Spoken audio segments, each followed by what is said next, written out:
What up mga solid subscribers, no? So ngayon guys, no, titingin po tayo ng update sa ating mahalima, no? Okay, very big shoutout po kay Miss O, no? Marami siyang updates, no? And all credits po kay Miss O to lahat na, let's go, no? So kanya po itong video to, kindly like and subscribe po kay Miss O, no? Isa sa mga pinapanoorin natin pagdating po sa mga updates po ng ating mahalima, no? Let's go, no? So bago ko simulan itong video to, kindly leave a like, subscribe, and kindly ring na notification bell na rin guys para alam nyo pag ako nag-release ng bagong video, no? Okay, no? Without further ado, let's all watch this.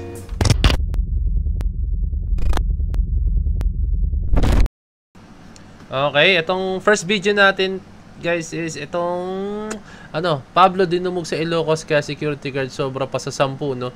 Matik yan guys eh, matik na yan as in, no? Look at that. Pablo dinumog sa Ilocos kaya security guard sobra pa sa 10. Ay, grabe, may dalang Dunkin, no? Nag-crave tuloy ako sa Dunkin bigla. Ito na yan. Ay, dalang Dunkin. Nag-crave ako. Choco butternut. Let's go. My favorite choco butternut. Please, I want choco butternut. Sobra pa sa 10.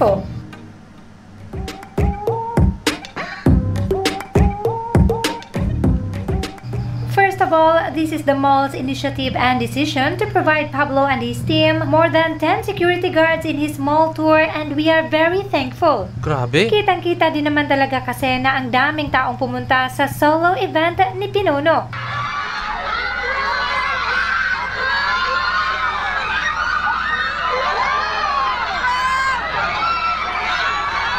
Tingnan nyo guys kung gaano ka bait si Pablo, no?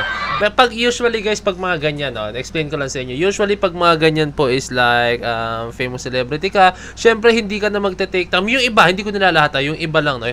Yung hindi ka na magte-take time na parang syempre yung iba nakayuko na nga tapos parang inaalalayan na lang sila ng mga tao, ng mga guards, ng mga bouncers or what, no. And then hindi sila nakikipag-interact, no. Kumbaga nakayuko lang sila pagdating sa stage biglang maging alive, no. Si Pablo talaga nagte-take time siya, lumilingon-lingon siya sa mga tao, sa mga audience, sa mga fans, no.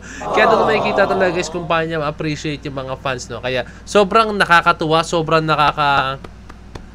nakaka-touch na yung ating Pinuno is ganyan. Despite po na grabe po yung kasikatan talaga nila ngayon guys as in, grabe siya appreciate ng pagsuporta ng fans. Tingnan nyo, tinitigilan niya, no? So, hindi mo rin masisi yung fans, sige, siguro okay na rin yung isa, hindi mo rin masisi yung fan, like tawagin si Pablo, sigawan si Pablo, para mapansin siya, no? Kahit ako naman guys, pag halimbawang ako po ay merong idol, kung sino man, no, talagang sisigaw ako, talagang magpapansin ako, no, kasi idol ko yan eh. Tapos kahit tumingin lang siya sa akin, kahit kawayan niya lang ako guys, promise, sobrang sobrang nakakatuwa na yun, no. Sobrang parang achievement na sa akin yun, napansin ako ng ng aking idol, no. So ilang beses na po nangyari sa akin yan, na ang nakakatuwa lang ngayon guys, na is yung mga idol ko is nagiging kaibigan ko na. Napakaraming hindi ko nang alam kung kailan yun po yung mga dancers, famous dancers na yun, no? Like Chips Beltran, sobrang idol ko yan, Kennedy Cortez,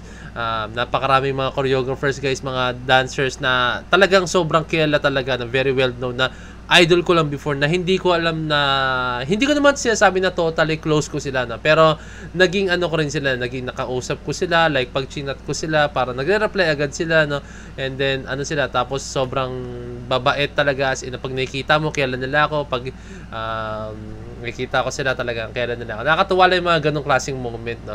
And at the same time guys, in-explain ko yun guys, no, kasi yung mga ganitong klaseng moment, pag idol mong isang tao, kawayan ka lang nila, sobrang nakakatuwa, no. And isa pa, hindi mo masisi yung mga bouncers po is pag halimbawang tinatabig nila yung kamay ng fan or kaya no. Pero syempre wag naman yung sobrang tatagain na nila, no? Wag naman yung to the point na gano'n, no? Hindi mo masisi rin yung mga bouncers na minsan magiging aggressive sila kasi syempre pinoprotektahan lang din po nila yung client nila, no? Which is sa part na to is si Pablo, no? Kasi tandaan nyo, pag may nangyari kay Pablo, like masugatan yan, mabalian or masabunutan or kung anumang any violent na actions, no, talagang sila po ang mananagot doon. Nakakaawa rin naman sila guys, mananagot sila rin, no? Kaya hindi mo masisi mga bouncers kung bakit gano'n. Kaya una sa lahat guys, huwag tayo magalit sa mga bouncers. Maliban na lang guys pag nagmura yan guys, no. Yun, ibang usapan na yun, no? Pero pag halimbawa talagang gano'n nila yung kamay nyo, huwag kayong magalit. Kaya syempre as a bodyguard, as a bouncer, or as a mga ganyan, sila yung poprotekta sa mga artist, no? So, kaya sila kinuha para poprotektahan yung artist, no? So, ayan. In-explain ko lang sa inyo yun, guys. Kasi I'm very sure, guys, na meron po mga fans na naka-experience na po ng ganun, no? Like, natabig or what, no?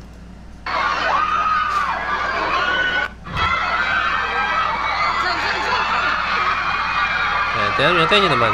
Pero ang maganda rito, guys, talagang kalmado po ang 18, ha? Wow! Excuse me. Talagang kalmado ang 18, ha? Nakakatuwa kasi kalmado sila, eh. Kasi meron mga ganyan mga fans na, alam mo yun, yung parang tinutulak yung barricade, talagang ano, no? Pero sila kalmado. Nakakatuwa ang 18. As in. Shoutout sa 18, napakadisiplinado, talagang alam nila yung mga rules, alam nila yung mga dapat, yung mga mga hindi dapat gawin, no. Tingnan nyo. Although na may kita mo nagre-reach out sila, pero hindi sila to the point na biglang ahatakin kung ano-ano man, no. Tingnan nyo. Aming taong pumunta sa solo event very ni well Pinuno. behaved nila as in.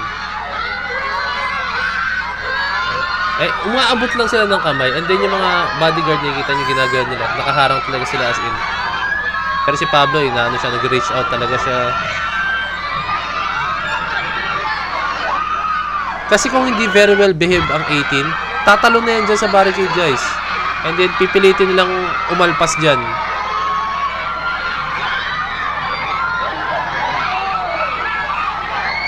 Wow. Duncan! Nag-crave na naman ako. So, ayan, very big shoutout kay Pinuno. A very big shoutout po syempre sa management na event na to, no? Dahil pinotektahan nila si Pinuno, no? Talagang binigay nila yung best nila para mabigay yung secure talaga si Pablo, no? Kasi tandaan nyo, hindi biro po maging isang celebrity, no? I think yung iba sa atin syempre gusto, kahit ako naman, guys, gusto ko rin sumikat, as in lahat tayo gusto natin sumikat, gusto natin makilala na, pero pag nandun na kayo sa point na sobrang kilala na kayo, no? Parang meron ako nakikitang mga ganito, guys, mga basa na parang nalulunod na sila sa kasikatan, like ayaw na nila, parang gusto nila maging normal na tao na lang, guys, no? Parang ganun, no? Tayo naman syempre hindi pa na-experience yun, syempre gusto nating makarating sa puntong yun, pero yung mga tao nasa puntong na yun, gusto nila in reverse maranasan ulit yung maging normal na tao, no? Pero ganun yung guys, ganyan yung parang disadvantage pag sikat ka, hindi ka na makagala kung saan, no? Wala ka ng freedom, no? Ang pinaka-freedom na lang usually is, kunyari, sikat ka sa Pinas, ang pinaka-freedom na lang is mag-ibang bansa ka, no? Hindi ko maalala kung sino yun, parang si Catherine Bernardo yata, no? Na, hindi ko maalala kung sa isang interview, yun sabi niya, sobrang sarap daw sa feeling, hindi ko alam yung eksaktong words, pero parang sinabi niya, sobrang sarap daw sa feeling pag nasa ibang bansa siya kasi para naranasan niya ulit na maging isang normal na tao, ba yung sinabi. Parang gano'n, normal na tao na walang nakilala, no?